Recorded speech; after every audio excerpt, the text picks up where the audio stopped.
everyone, my name is Mirella and I'm a career coach, and today I'm talking to William, my former colleague from Qatarairways.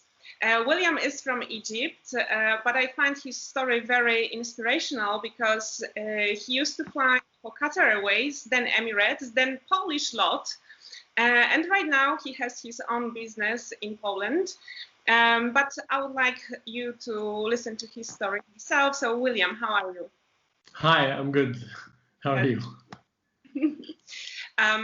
Yeah, can you tell us a little bit quickly about your career in the three airlines, why you decided to switch, how it happened that you came to Poland? Okay, so basically I worked for Qatarairways, Emirates and LOT. I stopped flying in 2018. After I worked for Emirates, I came here to Poland. Worked for LOT for a little bit over a year. Well, yeah, you can say that this is basically how I remained in Poland.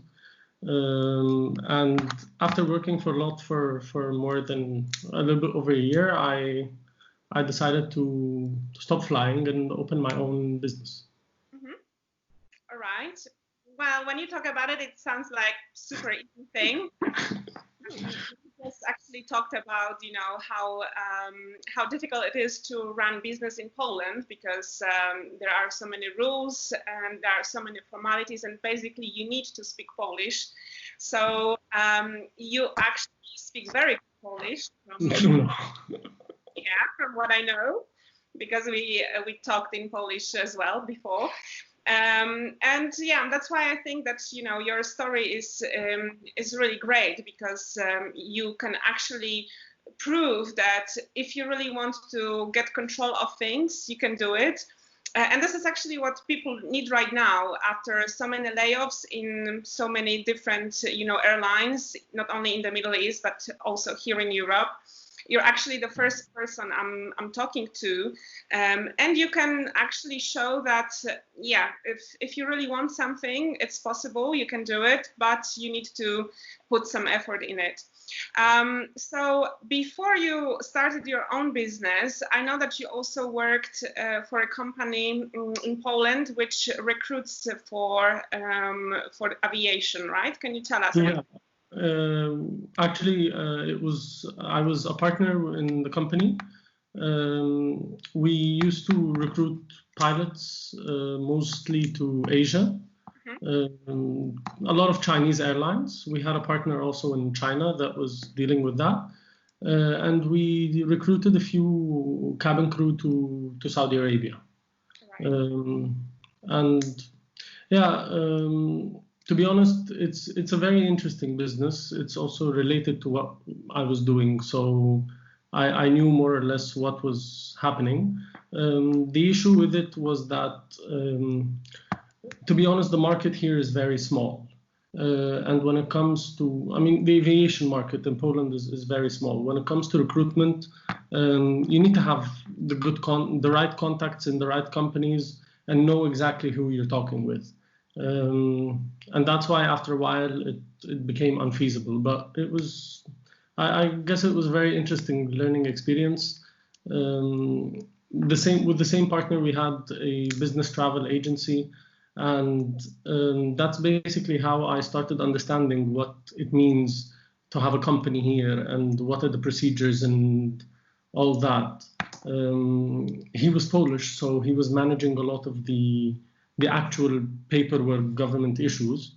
But for me, it was it really helped me a lot when I started going on my own, because I was able to relate. And in the beginning, there were several times where I used to call him and be like, "How do you do this?" So yeah. So that means that if you want to have your own business, it's also good to know some people who can support you a little bit, who can show you how to do some things. Definitely, it's one of the most important things, because the laws are complicated and the rules are complicated and how you count things. And when you start hiring people, it becomes even more complicated because there's social benefits and taxes and this and that. And you really need to know what's going on and how do you deal with things and all that.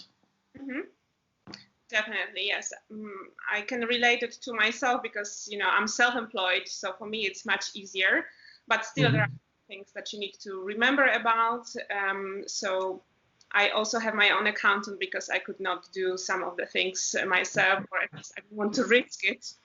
And I know that if you employ people, it's way more difficult. Yeah. So many rules trainings and things that you need to remember to do for your employees. In the first conversation that we had some time ago, you also mentioned that you actually right now hire people from other countries, for example, from the Philippines, which is quite surprising for me. And I told you that I would like to ask you about that.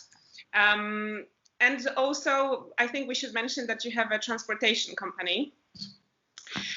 So how, how can you use this experience from working in the aviation to recruit people and to have employees from such faraway places? Well, let me tell you this. I have a transport company now. The company is based on long distance transport.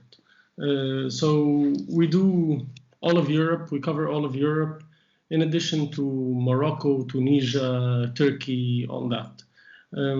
Our drivers are completely 100% Filipino drivers. Because before it was different. Yeah, to be honest, after working in the Middle East and working with Filipinos for such a long time, I like the work ethic. I like how they care about the job. For them, the job is everything.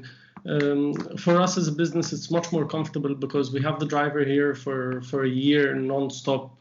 And yeah, we find it okay for our business model. They speak good English and they're able to communicate mostly everywhere. The tough thing comes with, like you said before, the procedures. In addition to having them as an employee, where you have to take care of their salary and this and that, they're also a foreigner, where you have to take care of their work permit, their residence card, all this. And the bureaucratic side is not so easy. But I think for us, it pays off. It pays off having dedicated employees that are with you all the time, that are hardworking and really try their best to make everything work. So from our side, we're very satisfied. Plus, they speak Arabic, so it helps. Yeah, that's definitely a big asset. All right, so basically you're not Polish. You came to Poland, you learned Polish. Now you have a business here. You don't employ the Polish people because now you employ. No, I employ Polish people. I swear, in the office right next door, there's Polish people. Okay, but I'm talking about the drivers because the drivers are 100% the Filipinos. So it might seem like a little bit abstract when you think about it because, it's like the business is not in your country, you're not in your country, and now you're hiring people from totally different country, which is not your, home country as well. Do you think it's much easier for you because you used to be cabin crew and, you have this ease to talk to people, to make relationships, or it's just, I don't know, your personality, for example? Look, to be honest, we do things differently. Okay, especially when you talk with somebody else that's running another transport company here. Okay, or for example, the people that come to help us with leasing of the trucks and stuff like that. You talk about the business and they're always surprised about where we travel to, who do we hire, all this. I think I definitely learned a lot while flying.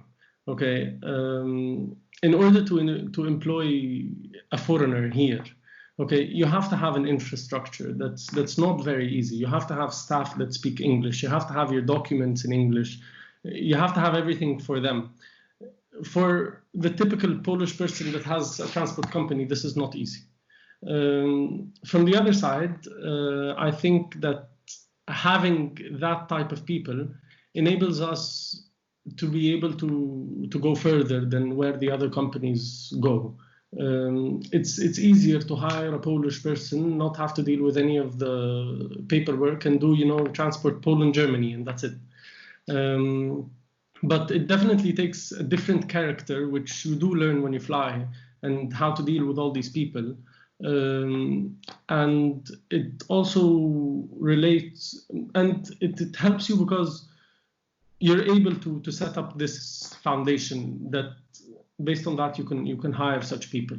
On the other hand, I've been to their country, I've done the flights to them, I know more or less where they come from, how their culture is, a few words here and there, and it makes them much happier, when you can tell them thank you in their language or hello in their language, they're happy with that, So this is what I got out of flying, how to deal with somebody like this.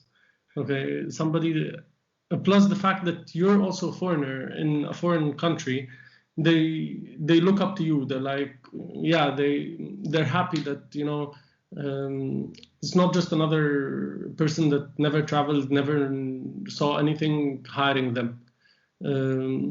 I think flying does give you that extra part that you're able to connect with somebody like this.